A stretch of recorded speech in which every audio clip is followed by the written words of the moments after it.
Hello everyone, easy cooking channel में आप सबका बहुत बहुत स्वागत है। तो आज हम बना लेते हैं एक अपना पारंपरिक नाश्ता जो है बाटी की तरह।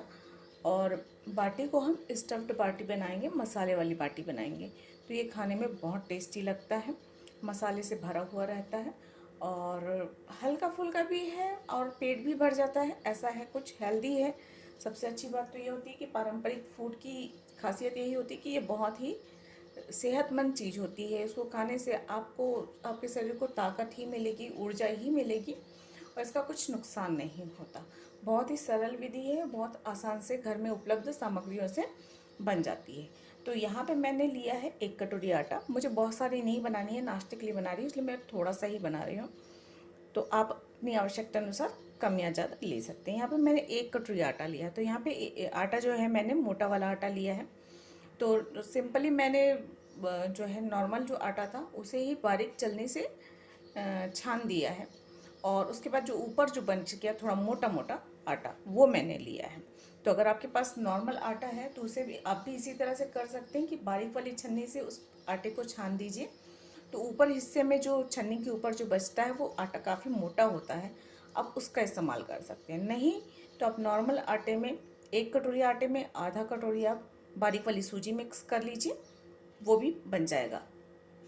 या फिर आप 1 कटोरी आटे में आधी कटोरी आप जो है दलिया जो है उसे मिक्सी में पीस कर इस्तेमाल कर सकते हैं, ये भी कर सकते हैं। या पूरा का पूरा 1 कटोरी दलिया ही आप जो है मिक्सी में डालकर पीस लीजिए और थोड़ा सा मोटा आटा उसका बना लीजिए। तो ये कुछ तरीके होते हैं जिससे आप काम चला सकते हैं। आपको ज़रूरी नहीं होता है कि आप ढेर सारा आटा जो है जो है गेहूं का आप मोटा पिसवाएं, या फिर आप मार्केट से मोटा वाला आटा ढूंढने की कोशिश करें। तो सिंपल तरीका है। तो यहाँ पे 1 कटोरी आटा मैंने लिया है। आधा कटोरी सॉरी आधा चम्मच जो है, आधा छोटा चम्मच मैंने यहाँ पे अजवाइन लिया है। नमक स्वाद अनुसार है। और यहाँ पे नमक का स्वाद थोड़ा सा कम रखना है, बहुत ज़्यादा एकदम सामान्य जो नमक हम खाते हैं उससे थोड़ा सा कम रहेगा, क्योंकि मसालों में नमक होने की वजह से अगर आप आटे में भी ज़्यादा नमक डाल देते हैं या सामान्य नमक डाल देते हैं तो ज़्यादा खारापन महसूस होगा। इसलिए आटे में बहुत हम हल्का सा ही नमक डालेंगे। और यहाँ पे मैंने लिए है मोहन के लिए शुद्ध घी। तो आप शुद्ध घी में भी बना सकते हैं, आप चाहे तो इसे तेल में भी बना सकते हैं। तो चलिए स्टार्ट करते हैं बनाना। तो यहाँ सबसे पहले हम आटे को इस तरह से डाल सकते हैं। ये काफ़ी चोकर युक्त आटा है, तो चोकर जो है बहुत फाइबर होता है और खाने में बहुत टेस्टी भी लगता है और पेट के लिए बहुत अच्छा होता है। तो इसलिए मैंने इस तरह से आटा लिया हुआ है। और इसमें हम अजवाइन को थोड़ा सा क्रश करके डालेंगे हाथों के बीच इस तरह से। अब अजवाइन की मात्रा कम या ज़्यादा रख सकते हैं। थोड़ा ज़्यादा हो गया मुझे ऐसा लग रहा है। और यहाँ पे नमक मैंने थोड़ा सा अजवाइन बचा लिया कि मुझे ऐसा लगा कि इतने आटे के लिए थोड़ा सा अजवाइन ज़्यादा हो रहा है। और यहाँ पे इसे सबसे पहले अच्छे से मिक्स कर लेते हैं।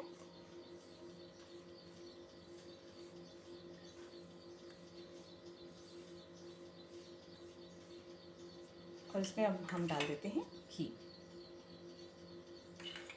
घी का मोहन हम थोड़ा ज़्यादा रखेंगे, क्योंकि मोहन ज़्यादा होने से फिर जो बाटियाँ हैं वो खस्ता बनती हैं, कुरकुरी बनती हैं, उसमें कड़ापन नहीं होता है। तो मोहन अच्छे से डालना ज़रूरी होता है।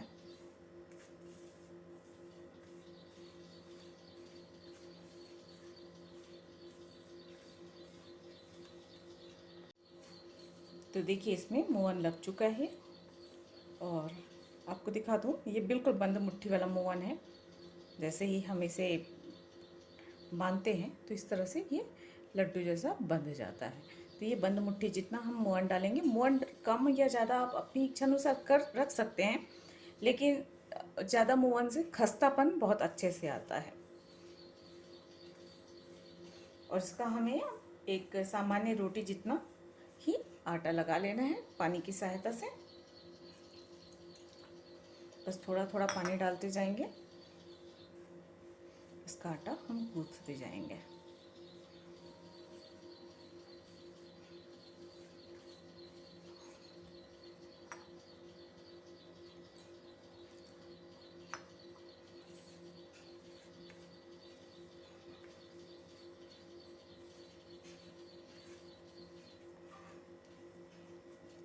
थोड़ा सा सॉफ्ट आटा गूँथना है हमें, क्योंकि आटा मोटा है और इसे हम 10 मिनट रेस्ट करने के लिए जब रखेंगे तो ये कड़ा हो जाएगा।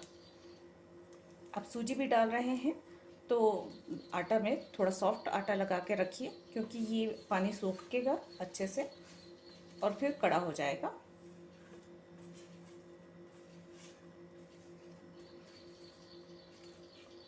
एक बार हल्का कड़ा आटा लगा लेते हैं और उसके बाद हम जो है इसमें पानी डाल के इसे अच्छे से मसल लेंगे, तो ये सॉफ्ट भी हो जाएगा और गीला होने के इस तरह से बनाने पर चांसेस भी नहीं रहते कि आटा गीला हो।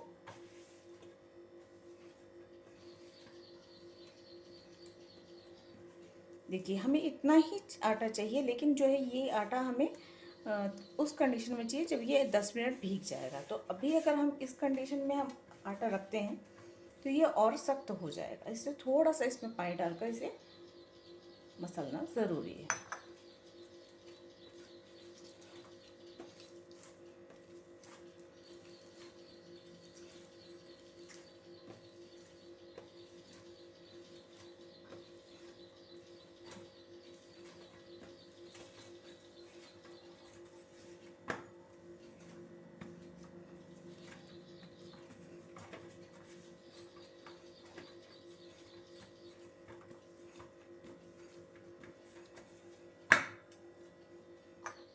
थोड़ा पानी और डाल लेते हैं।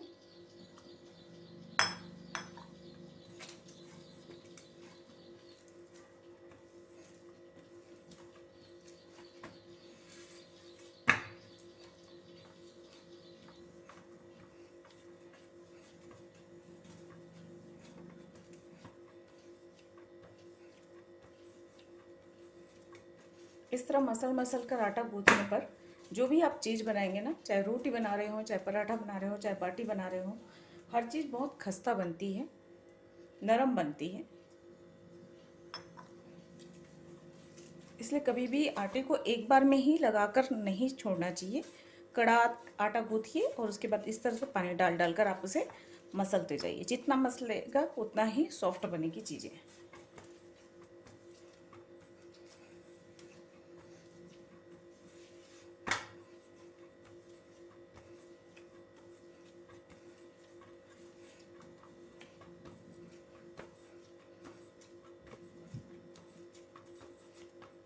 तो देखिए ये सॉफ्ट आटा बनकर रेडी हो गया है। आई होप आप लोगों को समझ में आ रहा होगा देखकर कि कितना सॉफ्ट है। अगर कभी बाद में 10 मिनट रखने के बाद अगर आपको आटा कड़ा लग रहा हो, बहुत ज़्यादा कड़ा लग रहा हो, वैसे थोड़ा कड़ा ही रहता है इसका आटा, लेकिन अगर बहुत ज़्यादा कड़ा लग रहा हो तो आप वापस से पानी डालकर इसे मसल लीजिए और फिर सॉफ्ट कर लीजिए। तो चलिए इसे मैं रख देती हूँ बाउल में और ढककर साइड रख देती हूँ। अब इसके लिए हम मसाला तैयार कर लेते हैं और इसके लिए हमें मसाले बनाने की ज़रूरत पड़ेगी, तो हम वो देख लेते हैं। मसालों के लिए हमने यहाँ पे लिया है 2 मीडियम साइज़ के प्याज मैंने बारीक कट के लिए करके लिए हैं। थोड़ा सा करी पत्ता, छोटा सा अदरक का टुकड़ा बारीक कट करके, आप चाहे पीस कर भी डाल लीजिए। लहसुन यहाँ पे मैं नहीं डाल रही हूँ, आप चाहे तो डाल सकते हैं। एक मिर्च ली है बारीक काट करके, ये है। और इसके साथ मसाले चाहिए हमें तड़के के लिए। हमने लिया है यहाँ पे जीरा, स्वाद अनुसार नमक है, हल्दी है, लगभग 1 छोटा चम्मच अमचूर का पाउडर है, छोटा थोड़ा सा गरम मसाला है लगभग चुटकी भर, और 1 चम्मच धनिया का पाउडर। अब मसाले अपनी इच्छा अनुसार, स्वाद अनुसार जो भी बनाना चाहते हैं, जैसा बनाना चाहते हैं बना सकते हैं। 3 से 4 मीडियम साइज के आलू लिए हैं यहाँ पे, उबले हुए और बारीक कटे हुए। आप काट लीजिए या फिर मसल लीजिए। तो इसका हम एक मसाला तैयार कर लेते हैं। तो चलिए स्टार्ट करते हैं बनाना। तो यहाँ पे मैंने गैस पे कढ़ाई चढ़ा दी है गर्म होने के लिए और आँच को हमने मीडियम पे रखा हुआ है। अब इसमें हम डाल देते हैं तेल। तेल आप अपने स्वाद अनुसार जो भी इस्तेमाल करना चाहते हैं कर लीजिएगा। लगभग 1.5 चम्मच मैं यहाँ पे तेल का इस्तेमाल कर रही हूँ। बहुत ज़्यादा तेल का इस्तेमाल नहीं करना है, वरना जो मसाला है बहुत ज़्यादा गीला गीला सा हो जाएगा तेल की वजह से। वैसा हमें नहीं करना है। तो थोड़ा सूखा मसाला बने ये ध्यान में रखना है। चेक कर लेते हैं। देखिए तेल गरम हो चुका है। इसमें हम डाल देते हैं सबसे पहले जीरा।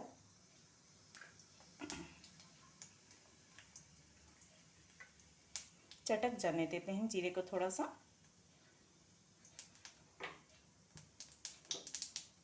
करी पत्ता, अदरक, मिर्च।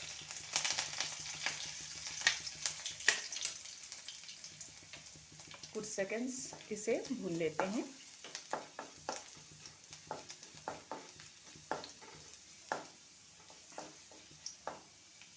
अब इसमें हम डाल देते हैं बारीक कटा हुआ प्याज। आप चाहे तो बिना प्याज का भी ये मसाला बना सकते हैं।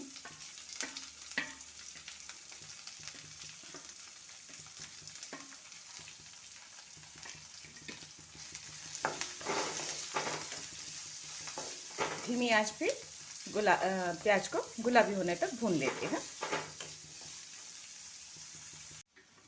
देखिए प्याज खूब अच्छे से गुलाबी हो चुका है, सिक गया है।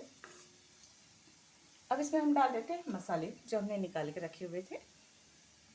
ये सारे मसाले हम इसमें डाल देते हैं। कुछ सेकंड्स पहले मसालों को हम अच्छे से भून लेते हैं।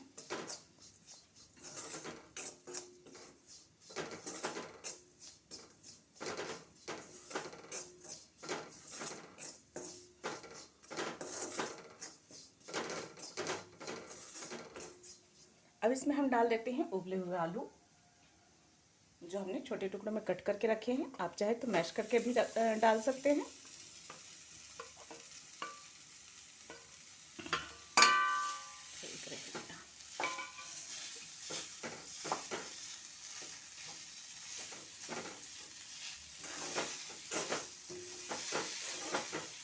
अच्छे से मिक्स कर लेते हैं और आलू को अच्छे से सिक जाने तक सेक लेते हैं। धीमी आंच पे हम आलू को सेकेंगे जितना हम सेकना चाहें, पर थोड़ा सा सिक जाए तो ज़्यादा अच्छा लगता है।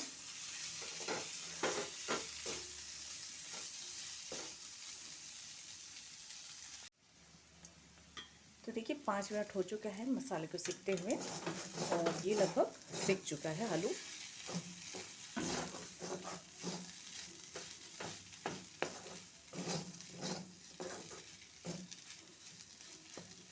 ये मसाला सिककर रेडी हो चुका है।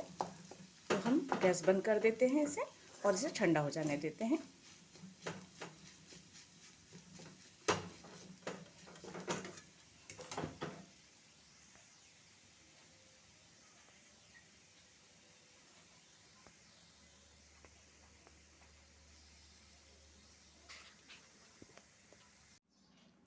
तो देखिए मसाला बनने के बाद मैंने इसे इस तरह से प्लेट में निकाल लिया था ताकि जल्दी ठंडा हो जाए।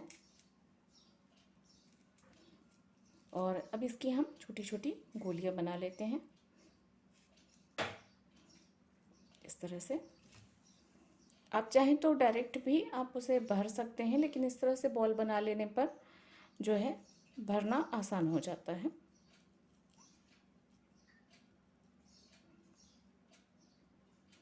बहुत ज़्यादा शेप देने की ज़रूरत नहीं है, बस एक तरीके से बस इस तरह से हो जाए। आपको बाटी जितनी बड़ी बनानी हो उसके हिसाब से आप इस गोले को बनाइए। तो ये मैं पूरा इस तरह से आप देख सकते हैं, इस तरह से पूरा बना लेती हूँ, उसके बाद आपको दिखाती हूँ। तो देखिए ये रेडी हो चुका है। इसे कर देते हैं हम थोड़ा सा साइड पे और वापस से हम थाली लेकर देख लेते हैं आटे को हमने जो गूँथ के रखा हुआ था। इसे ले लेते हैं इस तरह से और वापस से देखिए बहुत ज़्यादा सख्त नहीं हुआ है, अभी भी सॉफ्ट है। तो इसे एक बार अच्छे से वापस से मसल लेते हैं।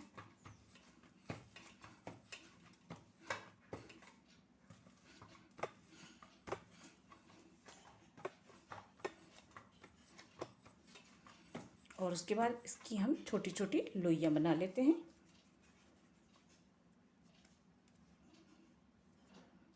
इस तरीके से आप बड़ी या छोटी, आपको जैसा बनाना है वैसा आप बना सकते हैं।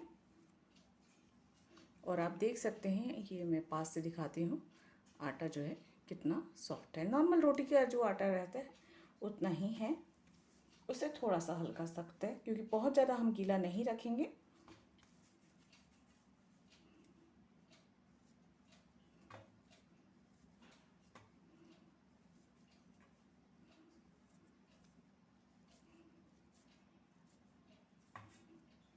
इस तरीके से, और इसे प्लेन कर लेते हैं। तो चलिए मैं पहले ये कर लेती हूँ, उसके बाद आपको दिखाती हूँ। तो देखिए, इसे मैंने इस तरह से चिकना कर लिया। और जब आप इसे इस तरह से करते हैं तो देखिएगा, क्रैक्स नहीं आने चाहिए। इतना सॉफ्ट होना चाहिए आटा कि इसमें जो है दरारें नहीं आनी चाहिए शुरुआत में। और बस इसे हम इस तरह से फोल्ड कर लेते हैं, कटोरी जैसा बना लेते हैं, ताकि इसकी स्टफिंग भरी जा सके। सब तरफ समान करते हुए बनाएंगे हम।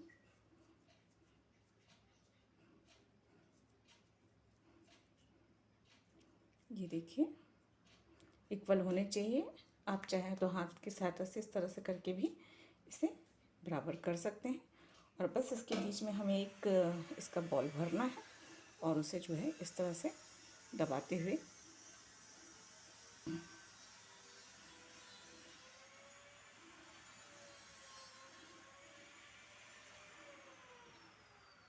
पैक कर देना है हमें इसे। और हाथों के बीच में बिल्कुल हल्के हाथ से राउंड एंड राउंड करते हैं। क्रैक्स अगर आते हैं तो वापस से इसे इस तरह से दबा देते हैं। क्रैक्स नहीं आने चाहिए।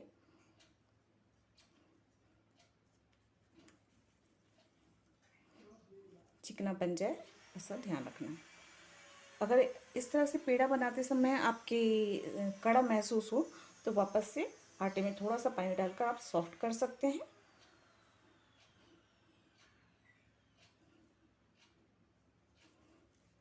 तो देखिए, ये जो है बॉल की तरह से पूरी तरह से बन चुका है।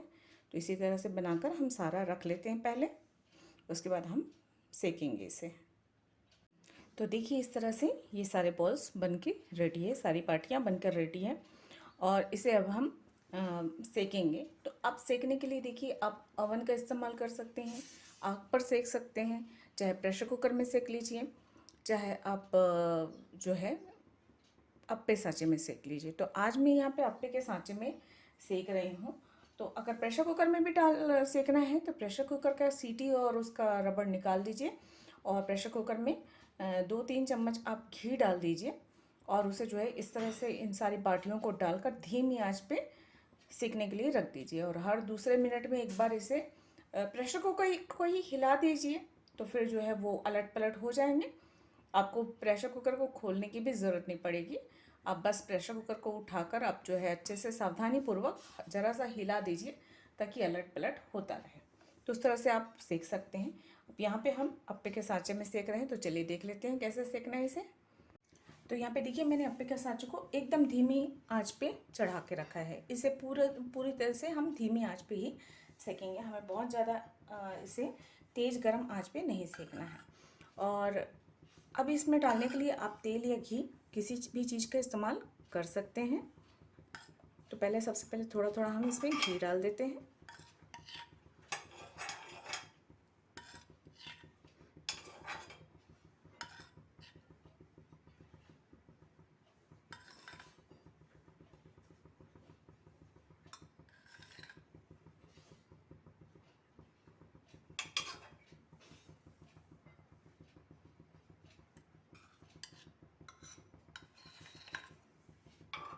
इस तरह से। तो एक कटोरी में 10 पीसेस बनी है, तो मैंने 10 जो है इसके सांचे में डाल दिया है। और इसे अब हम इस तरह से रख देते हैं। थोड़ा सा गर्म हो चुका है, देखिए सिकना चालू हो गया है।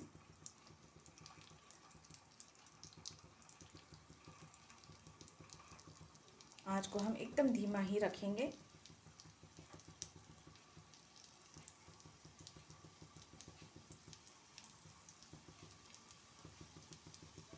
बीच में आँच थोड़ी ज़्यादा होती है, तो अगर आपके भी सांचे में इस तरह बीच में आँच ज़्यादा पड़ती हो तो थोड़ा सा ध्यान दें, और जो है इसे बीच बीच में पलटते रहें। अब इसे हम बंद कर देते हैं 1 मिनट के लिए और उसके बाद इसे हम फिर से पलट देंगे।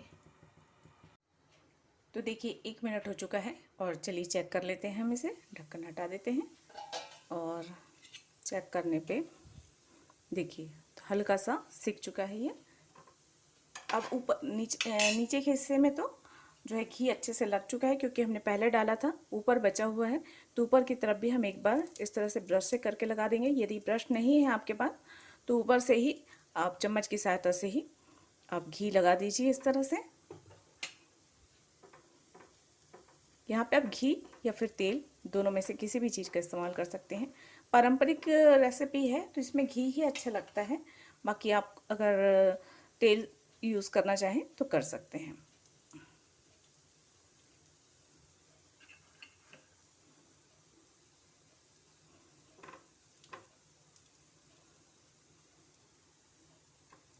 तो देखिए अच्छे से घी लग चुका है इसमें और बस इसे अब हम पलट देते हैं। देखिए कितना सुंदर कलर आया है इसका।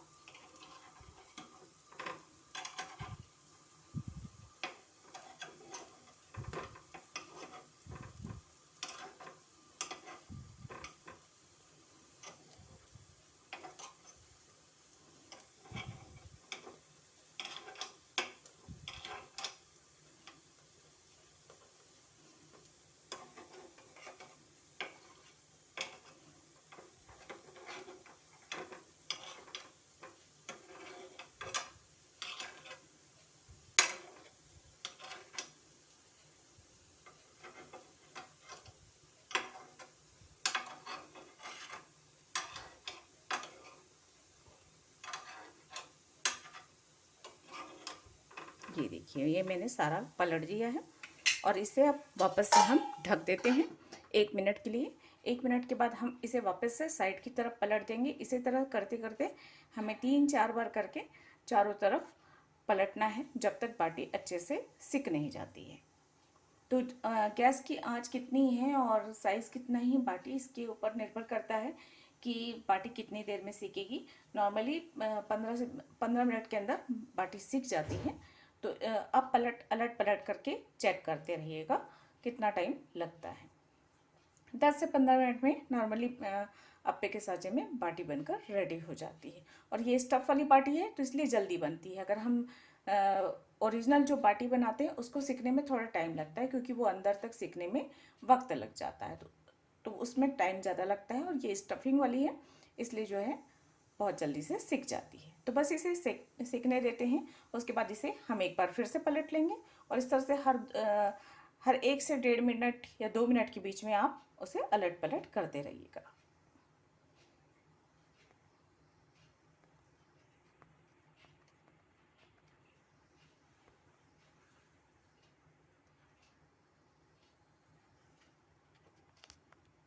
जब तक बाटी सिक रही है तब तक हम इसके लिए दही चटनी का इस्तेमाल बना लेते हैं।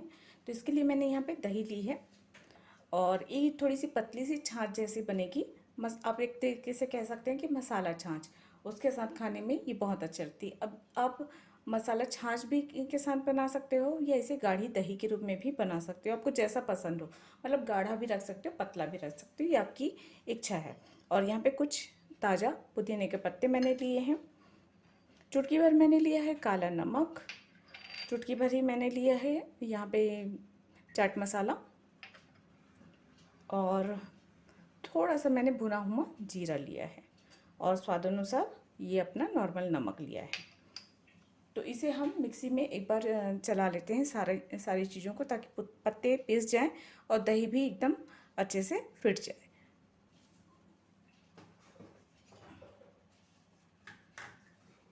तो चलिए मैं इसे मिक्सी के जार में डालकर चला लेती हूँ। तो ये मैंने कुछ सेकंड्स चला लिए हैं, अब देखते हैं। और आप देख सकते हैं बहुत पतला नहीं है और बहुत गाढ़ा भी नहीं है, बिल्कुल ऐसे चटनी के इसमें मैंने इसे रखा हुआ है। तो ये चटनी रेडी है बाटी के साथ खाने के लिए। दही की चटनी बहुत अच्छी लगती है स्टफ बाटी के साथ। आप चाहे तो नॉर्मल दाल के साथ भी या लहसुन वाली लाल चटनी के साथ भी इसे सर्व कर सकते हैं, लेकिन गर्मी बहुत है इसलिए जो है गर्मियों में जब बाटी बनती है तो इसे छाछ के साथ खाने में अपना अलग मज़ा आता है। ठंडी ठंडी छाछ के साथ आप बाटी खाइए, बहुत अच्छा लगेगा। तो चलिए चेक कर लेते हैं बाटी को।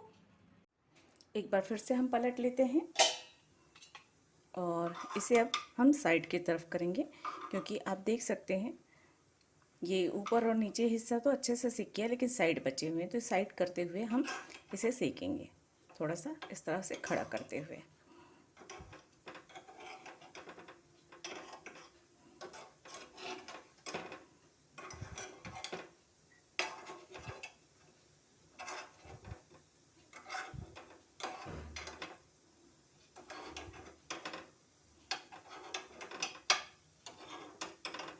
तो बस इसी तरह से अलट पलट करते जाना है और ढककर हमें इसे पकने के लिए फिर से छोड़ देना है।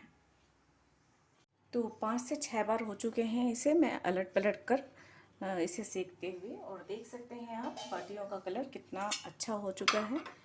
और क्योंकि सेंटर पे ज़्यादा गर्मी रहती है, गर्माहट रहती है, इसलिए जो है मैंने इसे बीच वाले में इसे रख दिया था, कुछ एक को निकाल कर, ताकि जल्दी से अच्छे से सिक जाए। और आप देख सकते हैं बाटियाँ जो है क्रैक हो चुकी हैं, और ये निशानी है कि बाटियाँ अच्छे से सिक चुकी हैं। आप देख सकते हैं सारी बाटियों का कलर कितना खूबसूरत आया है, और ये पूरी तरह से सिक कर रेडी हो चुकी है। बिल्कुल भी नहीं जली है। बस इसे हम एक एक 1.5 मिनट में हमने इसे पलटते रहा है। तो इस तरह से ये सारी बाटियाँ आप देख सकते हैं। मैं उठाकर दिखाती हूँ पास से, कितनी खूबसूरत से सिक गई है। तब यहाँ पे हम गैस को बंद कर देते हैं और इसे 5 मिनट ऐसे ही रहने देते हैं। एक बार और पलट देंगे हम, ताकि जो थोड़ी बहुत कमी अगर हो सिकने में तो वो भी अच्छे से सिक जाए। और बस इसे हम सर्व करेंगे। तो देखिए यहाँ पे आप 2 तरीके से इसे सर्व कर सकते हैं। पहला तो ये आप ऐसे ही सर्व कर सकते हैं। जो लोग कम घी खाना पसंद करते हैं उनके लिए ये अच्छा है, क्योंकि घी के साथ हमने इसे सेका है। मैंने एक्स्ट्रा और घी नहीं लगाया, जितना आप वीडियो में आप देख रहे हैं बस उतने ही घी में मैंने इसे सेका है। और उतने से घी से बहुत अच्छा सा घी का फ्लेवर इन बाटियों में आ चुका है, बहुत नरम और कुरकुरी बनी हुई है। तो जो लोग कम घी खाना पसंद करते हैं उनके लिए आप ऐसे ही सर्व कर सकते हैं। और जो लोग ज़्यादा घी में डूबा हुआ खाना पसंद करते हैं तो सर्व करने से पहले गरम घी में आप इसे बाटी को बस डुबा दीजिए। इसे तोड़कर नहीं डुबाना है, क्योंकि ये स्टफ बाटी है, और अगर हम तोड़ कर डुबाते हैं तो अंदर के मसाले में बहुत ज़्यादा घी भर जाएगा, जो कि खाने में बिल्कुल भी अच्छा नहीं लगेगा। तो आप बस इसे ऐसे ही साबुत जो है घी में डुबाइए, निकालिए और सर्व कर लीजिए। आप इस बाटी को दाल के साथ भी खा सकते हैं, जैसे नॉर्मली पारंपरिक मिक्स दाल बनती है इसकी बाटी की, उस दाल के साथ खा सकते हैं, चटनी के साथ खा सकते हैं, दही के साथ खा सकते हैं, छाछ के साथ खा सकते हैं। गर्मियों में खासकर इस तरह की बाटियां जो है दही या छाछ के साथ खाई जाती है, जो कि एक बैलेंस भी बनाती है और टेस्टी भी लगती है। तो बस ये बाटियां बनकर रेडी हो चुके हैं, और मैं इसे ढक देती हूँ। गैस तो मैंने बंद कर दिया है, ढक देती हूँ ताकि जो थोड़ी बहुत कमियाँ हो सिकने में वो इसकी जो गर्माहट है वो बनी रहे और अंदर ही अंदर अच्छे से और सिक जाए। तो बस इसे हम 5 मिनट ऐसे ही रहने देते हैं, क्योंकि ये अभी बहुत गर्म भी है, तो इतना गर्म हम सर्व नहीं करेंगे। 5 मिनट के बाद इसे हम सर्व करेंगे। तो देखिए इस तरह से ये बाटी बनकर रेडी है, छाछ के साथ और चटनी के साथ बहुत अच्छी लगती है। और आप देख सकते हैं ये बाटियाँ कितनी अच्छी सी सिकी हुई हैं, फट गई हैं, इसका मतलब है कि बाटी अच्छे से सिक गई है। और मैं इसे तोड़कर दिखाती हूँ कि कितनी नरम बनी है ये। देखिए बहुत अच्छे से और अंदर तक पूरी तरह से सिक चुकी है, बिल्कुल भी कच्चापन नहीं है, और खाने में बहुत ही टेस्टी है। तो आई होप ये भरवा बाटी की रेसिपी आपको पसंद आई होगी। अगर ऐसा है तो प्लीज़ लाइक करें, शेयर करें, सब्सक्राइब करें। और अगर आपने अभी तक इस तरह से बाटी नहीं बनाई है तो एक बार ज़रूर ट्राई कीजिए, और कैसी लगी मुझे कमेंट करके ज़रूर बताइए। तो मैं मिलती हूँ इसी तरह की आसान सी रेसिपी के साथ अगले किसी वीडियो में। तब तक मेरी वीडियोज़ को देखने के लिए आप सबका बहुत बहुत धन्यवाद। Thank you. नमस्ते।